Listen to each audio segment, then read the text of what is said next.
Hello दोस्तों, welcome to L J short. Last video हमने देखा था कि हम कैसे वाटर फ्लो सेंसर का प्रयोग आर्डिनो या फिर नोड एमसीयू के साथ कैसे कर सकते हैं। उस वीडियो हमने स्मार्ट वाटर पंप बनाया था वाटर फ्लो सेंसर का प्रयोग करके। इस वीडियो में बात करने वाले हैं कि हम फिटनेस ट्रैकर कैसे बना सकते हैं आर्डिनो या फिर नोड एमसीयू का प्रयोग करके। तो सबसे पहले हमें हार्डवेयर कॉन्फ़िगरेशन के बारे में पता होना चाहिए कि फिटनेस ट्रैकर बनाने के लिए हमें क्या क्या की आवश्यकता है। तो इसमें सबसे पहले हमें आर्डिनो का प्रयोग करना होगा। आर्डिनो या फिर नोड एमसीयू आप जो भी डिवाइस का प्रयोग करना चाहते हैं उसका कर सकते हैं। उसके बाद हमें हार्ट रेट सेंसर का प्रयोग करना है। हार्ट रेट सेंसर आप अपनी मर्ज़ी से कोई यूज़ कर सकते हैं। मैं यहाँ पर MEX30100 सेंसर का प्रयोग करने वाला हूँ और डिस्प्ले डिवाइस के लिए 16:2 LCD डिस्प्ले का प्रयोग करने वाला हूँ।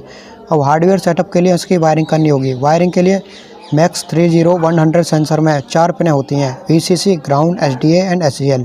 VCC और ग्राउंड को हम 5 वोल्ट की सप्लाई से कनेक्ट कर देंगे। SDA का मतलब होता है सीरियल डाटा लाइन, इसे हम A4 पिन से कनेक्ट करेंगे और SCL सीरियल क्लॉक लाइन, इसको हम A5 पिन से कनेक्ट करेंगे। आप क्योंकि ये I2C कम्युनिकेशन का फॉलो करते हैं तो इसके लिए हम इन्हें I2C कम्युनिकेशन की पिनों से ही कनेक्ट करेंगे।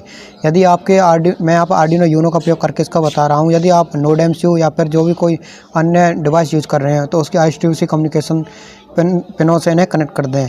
उसके बाद LCD कनेक्शन 16:2 पिन में LCD डिस्प्ले में हम VCC को ग्राउंड पिन से कनेक्ट करेंगे, VDD पिन को 5 वोल्ट से, V0 को कॉन्ट्रास्ट जो POT से कनेक्ट होती है, PS को पिन नंबर 12 से, RW को ग्राउंड पिन से, EN पिन को पिन नंबर 11 से, D4 को 5 पिन से, D5 को 4 पिन से, D6 पिन को पिन नंबर 3 से, D7 को पिन नंबर 2 से कनेक्ट करेंगे। इससे हमारा हार्डवेयर सेटअप कंप्लीट हो जाएगा और हम आर्डिनो को पावर अप कर देंगे। अब सॉफ्टवेयर के लिए हमें सबसे पहले इसकी लाइब्रेरी इंस्टॉल करनी होगी, क्योंकि प्रत्येक सेंसर की अपनी लाइब्रेरी होती है जिससे वह अच्छी तरह से वर्क कर पाता है। तो यहाँ से #include wire.h यह वायरिंग के लिए होती है। उसके बाद #include MEX30100 पल्स ऑक्सीमीटर.h यह जो हमारे सेंसर प्रयोग करने वाले हार्ट रेट सेंसर उसकी एक लाइब्रेरी है।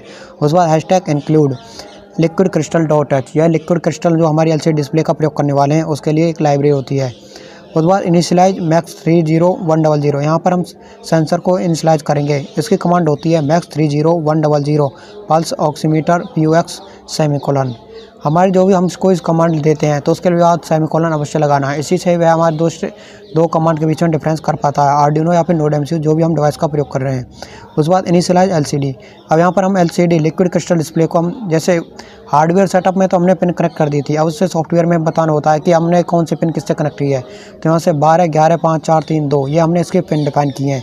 और जो हमने wire.h लाइब्रेरी प्रयोग की थी वो इसी के लिए यूज़ की थी कि वो पिन को बताए। उसके बाद हम यहाँ पर 2 वेरिएबल डिक्लेयर करने वाले हैं जो ग्लोबल वेरिएबल है। पहला है हार्ट रेट नाम से जो फ्लोट है, दूसरा है ऑक्सीजन लेवल नाम से जो भी दूसरा भी फ्लोट वेरिएबल है। उसके बाद वॉइड सेटअप में सबसे पहले हम सीरियल मॉनिटर को शुरू करेंगे। serial.begin 1,15,200 या फिर हम 9600 के बॉड रेट जिससे भी आपकी डिवाइस कंपेटेबल है उस बॉड रेट से आप इसको मॉनिटर शुरू कर सकते हैं, सीरियल मॉनिटर को। उसके बाद LCD.begin 16,2 यहाँ पर हमने LCD डिस्प्ले को शुरू किया है। उसके बाद हम यहाँ पर एक कमांड देंगे पल्स ऑक्सीमीटर जो हमारा हार्ट रेट सेंसर है उसे शुरू करने की हमारी कमांड होती है if POX.begin, यानी यह चेक करेगा कि हमारे से जो हमारे पल्स रेट सेंसर है, हार्ट रेट सेंसर है वो चालू हुआ है या नहीं हुआ है। जब तक वह चालू नहीं होगा तब तक वह इसी लूप में रहेगा while 1 मिलीसेकंड। यहाँ पर यह not POX.begin serial.print MEX30100 not found, यदि वो चालू नहीं हुआ है, हमें कोई रेस्पॉन्ड नहीं करता है तो यहाँ पर यह मैसेज लिखा आ जाएगा। आप जो भी कोई मैसेज लिखना चाहते हैं वो लिख सकते हो। जैसे ही वो कनेक्ट हो जाएगा वो F वाली स्टेटमेंट से बाहर आ जाएगा और हमारे नेक्स्ट स्टेटमेंट में चला जाएगा। POX.set on beat detected on beat, यह हमारे सेंसर काम करने लगा है, वो हमारे LCD में प्रिंट हो जाएगा। LCD.print फिटनेस ट्रैकर, यह हमारा मैसेज लिखकर आ जाएगा। यहाँ पर 2 सेकंड का हमने डिले दिया है। उसके बाद LCD.clear, यह से LCD जो हमारी नेक्स्ट कमांड आएगी उस हमारे जो डाटा नेक्स्ट डिस्प्ले होना है उसके लिए क्लियर LCD डिस्प्ले को क्लियर करता है। इस कमांड के लिए LCD.clear।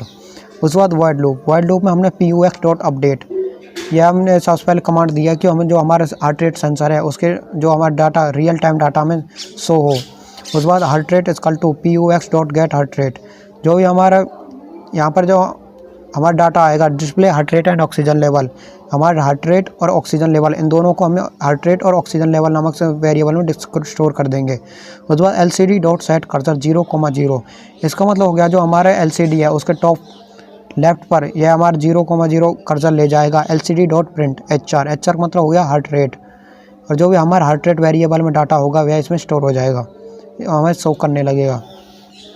उसके बाद LCD.set कर्सर 0,1। अब उसी की साइड में हमारे SP02 सीरियल LCD हमारे ऑक्सीजन लेवल को हमें दिखाएगा और उसके बाद उसमें नीचे आ जाएगा परसेंटेज। यहाँ पर हमने 1 सेकंड का डिले दिया है।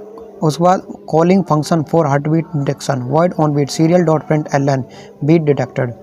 जब भी हमारा सही तरह से हमें कोई भी कनेक्टेड होगा या भी हम कोई भी फिटनेस चेक करेंगे तो यह हमें जैसे भी हमें डाटा देगा उसके हिसाब से हमारे यहाँ पर मैसेज दिखा देगा बीट डिटेक्टेड। यह एक बेसिक प्रोग्राम था जो फिटनेस ट्रैकर था। आप इसमें और भी फीचर्स ऐड कर सकते हैं। यदि आपको इससे संबंधित कोई भी जानकारी लेनी है तो हमें कमेंट बॉक्स में अवश्य कमेंट करें। प्रोग्रामिंग लिखने के बाद हमें एक कंपाइल करना है। मैं यहाँ पर आर्डिनो ड्राइवर का प्रयोग करके कंपाइल करने वाला हूँ। आप जो भी आपके सॉफ्टवेयर है आर्डिनो IDE या फिर आप जिस भी सॉफ्टवेयर का प्रयोग करके इसे कंपाइल करना चाहते हैं उससे कंपाइल कर लीजिए। यहाँ पर इसमें एक दिक्कत आ रही है, मैंने इसकी max301000 pulse oximeter file not found, मैंने इसकी लाइब्रेरी इंस्टॉल नहीं कर रखी है आर्डिनो ड्राइवर एप्लीकेशन में। आप सबसे पहले इस लाइब्रेरी को इंस्टॉल कीजिए, उसके बाद यह कोई एरर नहीं दिखाएगा और सीधे इसे कंपाइलेशन कीजिए। कंपाइलेशन करने के बाद इसे अपने डिवाइस में आर्डिनो या फिर NodeMCU जिसका प्रयोग कर रहे हैं उसमें अपलोड कर दीजिए। उसके बाद आपका ये प्रोजेक्ट कंप्लीट हो जाएगा। यदि आपको ये वीडियो पसंद आई हो तो हमारे चैनल को सब्सक्राइब करें। धन्यवाद।